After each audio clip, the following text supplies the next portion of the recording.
Hello friends, welcome to my channel. कैसे हैं आप सभी? आई होप कि आपने सारे इडियम्स को याद कर लिया होगा जो हमने लास्ट सेशन में करवाए थे।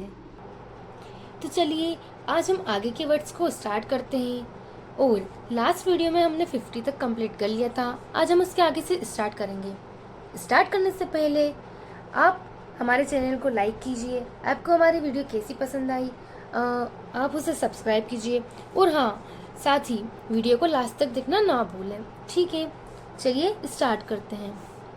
अ डार्क हॉर्स यानी कि N unexpected winner, someone who unexpectedly succeed, an unknown entry, a competitor of unknown capabilities.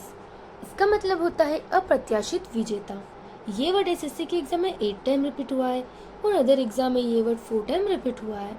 ठीक है, तो इसे हम ऐसे याद करेंगे। यहाँ आपको दिख रहा होगा अ डार्क हॉर्स।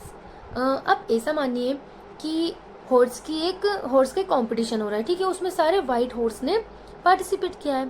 ठीक है, तो रेस स्टार्ट हो गई और रेस के बीच में अचानक से एक काला घोड़ा आया यानी कि डार्क हॉर्स आया और सबसे आगे निकल गया और जीत गया। यानी कि अनएक्सपेक्टेड विनर, किसी ने एक्सेप्ट नहीं किया था ना कि ये अचानक कहाँ से आ जाएगा। वो अचानक आया और जीत गया। ठीक है, तो unexpected winner, someone who unexpectedly succeed, यानी मतलब अचानक से आ गया था। ठीक है, या अननोन एंट्री हो गई थी उसकी, या a competitor of unknown capability, यानी कि अननोन से याद रखेंगे। ठीक है, next word a dime a dozen. इसका मतलब है very common and of no particular value, या anything that is common and easy to get. इसका मतलब होता है कौड़ी के भाव या बेहद सस्ते। ये वर्ड एसएससी के एग्जाम में 6 टाइम रिपीट हुआ है और अदर एग्जाम में भी ये वर्ड 6 टाइम रिपीट हुआ है। ठीक है, तो इसे हम ऐसे याद करते हैं कि अ डाइम अ डजन। एक दर्जन में कितना होता है? 12 वस्तु होती है ना। तो अ डाइम अ डजन यानी कि डाइम को हम दाम से यानी कि मूल्य से रिलेट करें ना, तो इस वस्तु का मूल्य कैसा है? अ दर्जन यानी कि 1 दर्जन है, यानी कि 1 रुपए में 12। ठीक है, 1 रुपए में 12 चीज मिल रही है, यानी कि बहुत ज्यादा ही सस्ती मिल रही है, यानी कि कौड़ी के भाव या बहुत सस्ता। ठीक है, नेक्स्ट वर्ड अ स्टोन्स थ्रू अवे। इसका मतलब होता है अ वेरी शॉर्ट डिस्टेंस, यानी कि थोड़ी दूरी पर। ये वर्ड एसएससी के एग्जाम में 11 टाइम रिपीट हुआ है और अदर एग्जाम में ये वर्ड 1 टाइम रिपीट हुआ है। ठीक है, इसे हम ऐसे याद करेंगे। यहाँ आपको दिख रहा होगा अ स्टोन्स थ्रू अवे। स्टोन को हम पत्थर से रिलेट करेंगे ना, स्टोन मतलब पत्थर भी होता है ना। ठीक है, तो एक लड़का है, वो उसकी माँ के साथ पैदल कहीं चल रहा होता है ना। तो वो पैदल चलते चलते थक जाता है, तो वो उसकी माँ से कहता है कि मैं थक गया हूँ। तब वो उसकी माँ से पूछता है कि कितना और चलना पड़ेगा क्योंकि मैं तो थक गया हूँ।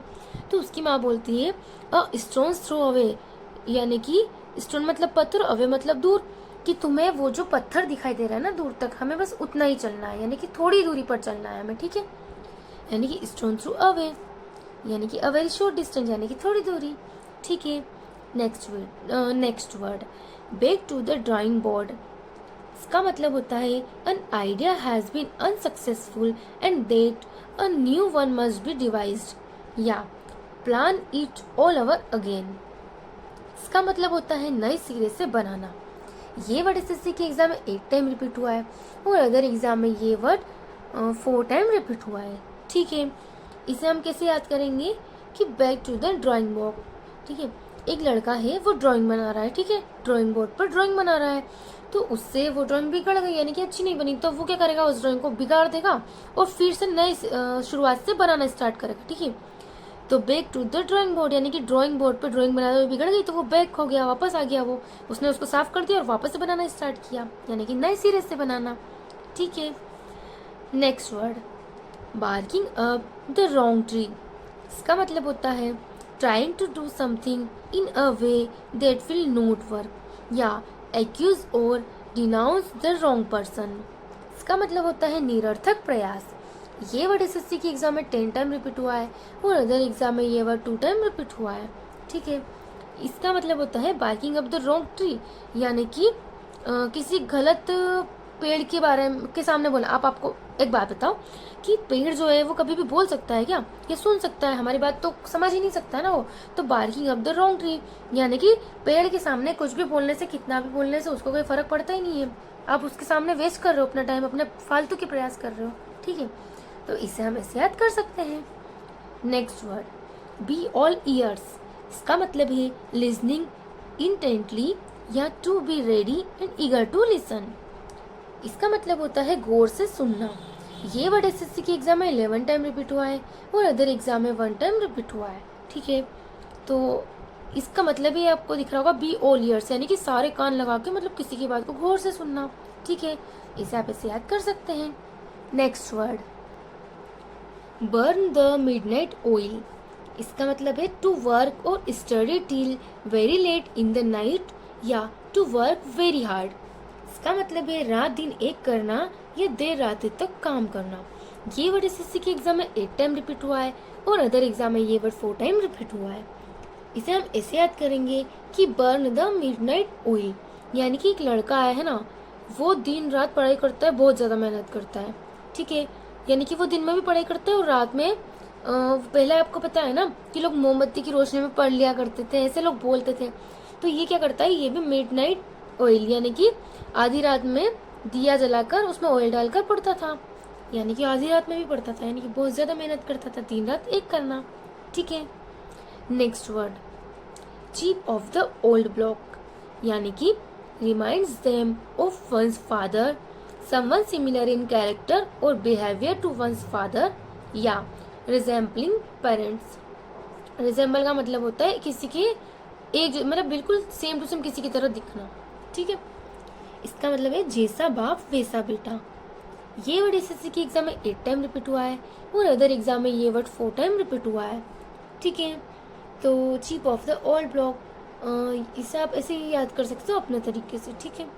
Next word, get out of hand. इसका मतलब है to become uncontrollable, get out of control, यानी कि हाथ से निकलना या बेकाबू होना।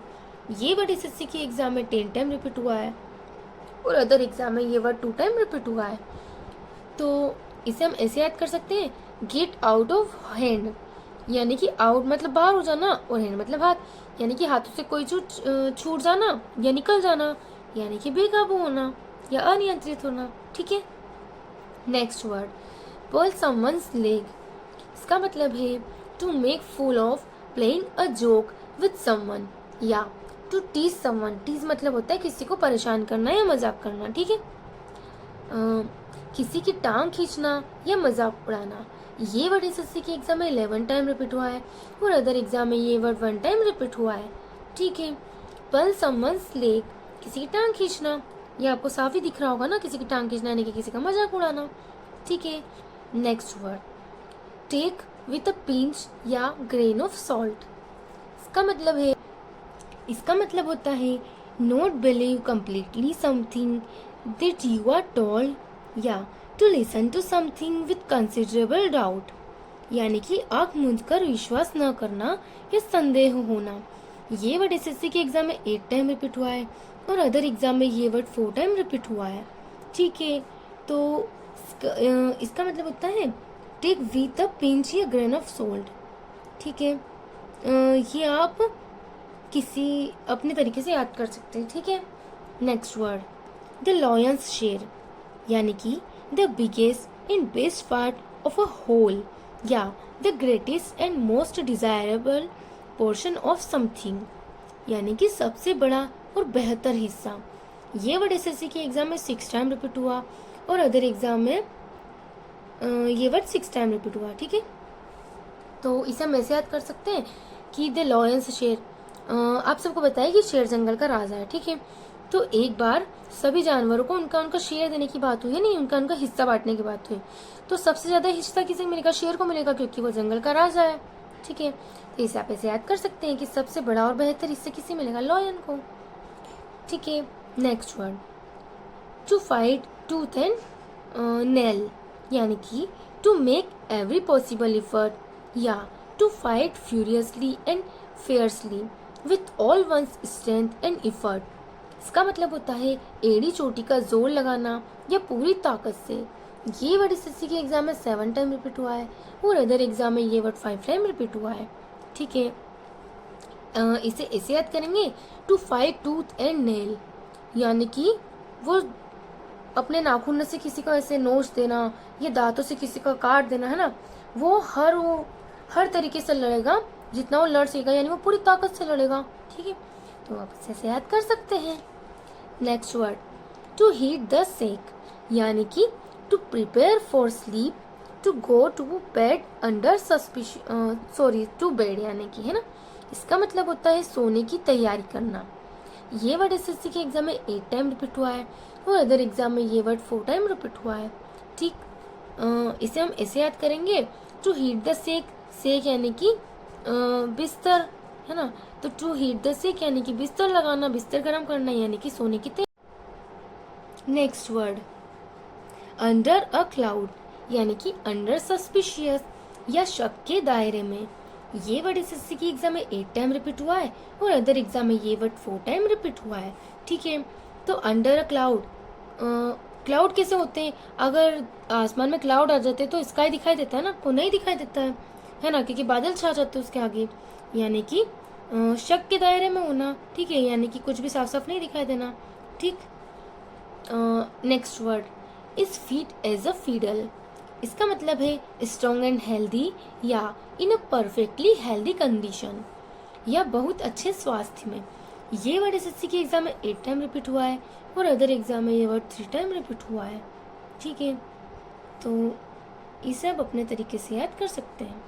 Next word, best of both worlds, या इसका मतलब है a situation wherein someone has the privilege of enjoying two different opportunities या ऑल द एडवांटेज, या इन आइडियल सिचुएशन। इसका मतलब है दोनों हाथों में लड्डू होना या हर प्रकार से लाभ होना। ये वर्ड एसएससी के एग्जाम में 9 टाइम रिपीट हुआ है और अदर एग्जाम में ये वर्ड 2 टाइम रिपीट हुआ है। इसे हम ऐसे याद करेंगे, यहाँ आपको दिख रहा होगा best of both world, both world की जगह हम समझेंगे बोथ हाथ, यानी कि मतलब दोनों हाथों में लड्डू होना, यानी कि हर तरफ से लाभ होना। ठीक है, नेक्स्ट वर्ड, बाय हुक और बाय क्रूक, यानी कि बाय एनी मीन्स गुड और बैड, या using whatever methods are necessary, या in whatever way one can. ठीक है, यानी कि कैसे भी करके। ये वर्ड एसएससी के एग्जाम में 5 टाइम रिपीट हुआ है और अदर एग्जाम में ये वर्ड 6 टाइम रिपीट हुआ है। तो इसे हम ऐसे याद करेंगे कि बाय हुक और बाय क्रूक, यानी कि हुक या क्रूक यानी कि बेईमानी करके या कुछ भी करके, कैसे भी करके हम उस काम को करना, मतलब करना या कैसे भी करके करना है। ठीक है, चाहे कुछ भी हो जाए, बाय हुक और बाय क्रूक। ठीक है, next word, by the skin of one's teeth, यानी कि बाय द नैरोवेस्ट मार्जिन या हैविंग अ नैरो स्केप, या टू जस्ट बैरली। इसका मतलब है बहुत कम अंतर से। ये वर्ड एसएससी के एग्जाम में 9 टाइम रिपीट हुआ है और अदर एग्जाम में 2 टाइम रिपीट हुआ है। ठीक है, तो इससे आप अपने तरीके से याद कर सकते हैं। Next word, every cloud has a silver lining, यानी कि every unpleasant situation has a positive side, या something promising is there is in any difficult situation, यानी कि निराशा में भी आशा की झलक होती है। ये एसएससी के एग्जाम में 5 टाइम रिपीट हुआ है और अदर एग्जाम में ये वर्ड 6 टाइम रिपीट हुआ है। ठीक है, यहाँ आपको दिख रहा होगा every cloud has a silver lining, तो इस सेंटेंस में क्लियर हो रहा है ना कि निराशा में आशा की झलक होती है, यानी कि every cloud has a silver lining. ठीक है, इसे आप ऐसे याद करेंगे और नेक्स्ट वीडियो में हम इसके आगे का कंटिन्यू रखेंगे। आज के लिए हम इतना ही रखते हैं। तो आपको हमारी वीडियो कैसी लगी कमेंट में ज़रूर बताएं, वीडियो को लाइक करें और आपको ऐसी और वीडियो के लिए चैनल को सब्सक्राइब करना होगा, तो प्लीज़ इसे सब्सक्राइब कीजिए। ठीक है, नेक्स्ट वीडियो में मिलते हैं।